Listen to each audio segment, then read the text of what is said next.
TSA approved locks are not nearly as secure as most people think. In this video, I'll show you the benefits you can get from these locks, but also explain why these can be a security risk for some people. Hey, it's Daniel Gillespie, founder of UponArriving.com and travel blogger since 2014. If you like practical travel tips and reviews, be sure to subscribe and hit that little bell icon so that you don't miss out on anything. So first, let's clarify what we mean by TSA locks. So some people think that TSA locks are designed to keep TSA out of your luggage, and that's understandable given the reports of TSA agents stealing items, but the locks are actually designed to allow TSA agents to access your bag so that they can complete their screening. You'll find TSA locks in two different varieties. The main type is by Travel Century, and you can recognize these by the distinct red diamond logos found on the lock. There actually are several different versions of these locks, and they're labeled with a numbering system, and you can see this usually etched onto the bottom or on the side of the lock, and you'll see something like 007 or 006. And the way that it works is that TSA has a keychain of master keys, and each key corresponds to a different version of the lock, so they can always access all the different lock types. The other type of lock is by Safe Skies, and I think they're a little bit more old school, but they actually have an interesting story. The founder of Safe Skies has been involved in patent litigation against Travel Century for almost 15 years or maybe even longer, and it looks like the courts have not been siding with Safe Skies as of recently, and I think they're even trying to take their claim to the Supreme Court. So they're going to be, probably a smaller selection, but both of these brands actually offer locks that work not only in the US, but in different countries. So let's talk about the benefits of using a TSA lock. The number one benefit to me is just keeping your bag from being opened.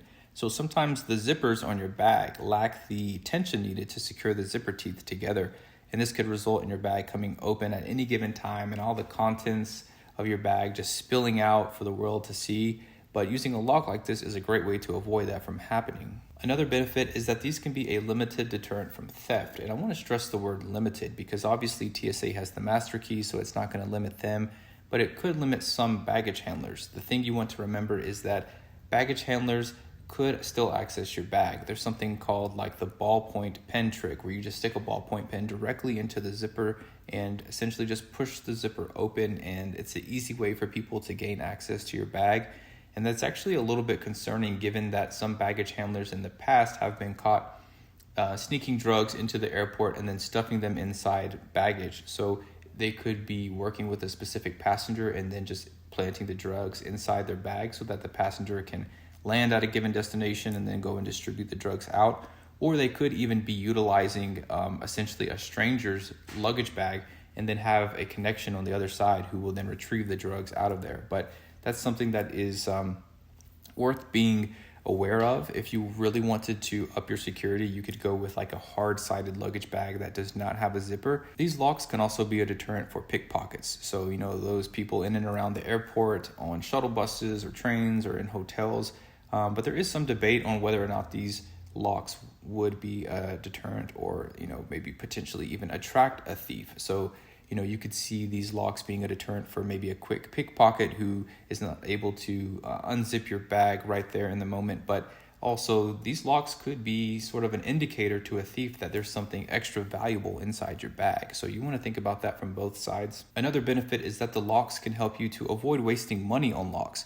So after you submit your checked bag to the airport, it's most likely going to go through an x-ray system. And if that x-ray picks up on anything that looks like an anomaly or potentially dangerous, then it could be flagged and be subject to a physical inspection. So typically only about 5 to 10% of bags are physically inspected, but if an agent needs to inspect your bag and you have a non-TSA lock on your bag, then they're just going to cut it right off. And in that case, you've just wasted money on a lock versus if you had a TSA approved lock. They simply use that master key to get in and complete their inspection. Okay, so let's get a little bit more into the risks of using these locks. So we already established that a baggage handler could easily access your bag using something like the ballpoint pen trick, but using these locks in other contexts could also be a bad idea, and that's simply because the master keys are widely available. So this goes back to 2014. The Washington Post published an article that actually had an image of the master keys, and people took that image and created 3D printer files for the different versions, and eventually they had files for all of the different versions of the master key. And in fact, you can still find this. It's publicly available on GitHub. It's no secret that it's out there. And in fact, you can even purchase the keys online. And this presents a major security risk if you were ever trying to use these locks in certain settings. Like imagine that you needed a lock for, your locker in the locker room at a gym. And so you think, well, I'll just use my TSA lock. Well, the problem is that these have that really distinct red diamond logo on them. And so if someone was aware of that, they could just be scanning the locker room for anyone using those type of locks. And if they had a master key, they could just wait for you to, be out there doing your bench press reps or whatever, and they could just get right into your belongings in just, a matter of seconds. Another risk is that the locks can be picked easily. Now, I'm not an expert lock picker, but I've seen enough videos and just kind of done some research online to see that people don't think of TSA locks as really any kind of challenge when it comes to lock picking. So if you're trying to have a lock that makes it hard for lock pickers, a TSA approved lock is probably not a good option for you. And you might be wondering, what does TSA think about all of this? Surely they're worried that there are, 3D printer files of their master keys floating out there on the internet, but honestly, they could not care less. They're even on record saying that the reported ability to create keys for TSA approved suitcase locks from a digital image does not create a threat to aviation security. These consumer products are peace of mind devices, not part of TSA's aviation security regime. One more thing that I wanted to point out is that these locks sometimes can get stuck in the conveyor belts and break off, or maybe even, break off your zipper. But the thing to know is that some of these TSA locks offer a lifetime guarantee. I know that Safe Skies does that, for example, and I'm pretty sure some brands of the Century designs also offer that. So if you're in the market for a TSA lock, you may be wondering, what brand or what type should you go?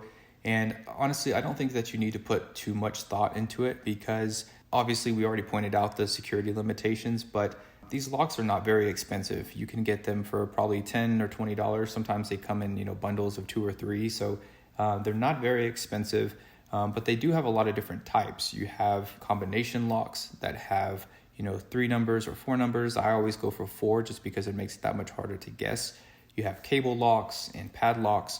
So just whatever your preference is, whatever your needs are, that's probably what you should go for. If you're talking about Century, the Century locks come in a lot of different brands, from Master Lock, Samsonite, Anvil. You'll find a lot of different types out there. I think they're even licensed to something like 500 companies or something. But there are a couple of cool features about some of these locks. And one is this little red button that pops up anytime a TSA agent uses a master key to access the lock. And that's important because if you ever get your luggage back and you see that little red button popped up on your lock, you can then open up your luggage. And if you don't see a official TSA notice of inspection, then you know that something has happened with your bag, and TSA may not have been abiding by the rules. So you really want to give your luggage a good look to make sure nothing is missing. Another nice feature is some of these locks require the TSA agent to relock the lock before they can remove their key. So that would prevent a TSA agent from just being sort of careless and maybe not locking your luggage back up before they send it back on the conveyor belts. So that's all on TSA locks. I hope that this video shows you the limited amount of security that you can get from these locks, and also some of the risks that they come with. In the end, I think the security benefit is just marginal at best, but they do offer some practicality in terms of just keeping the zippers closed on your bags and keeping your contents from spilling out. So I think these still can be helpful, but let me know in the comments below what you think. Do you think that these locks are helpful, or do you think these are just a way for people to make money? Let me know your thoughts below.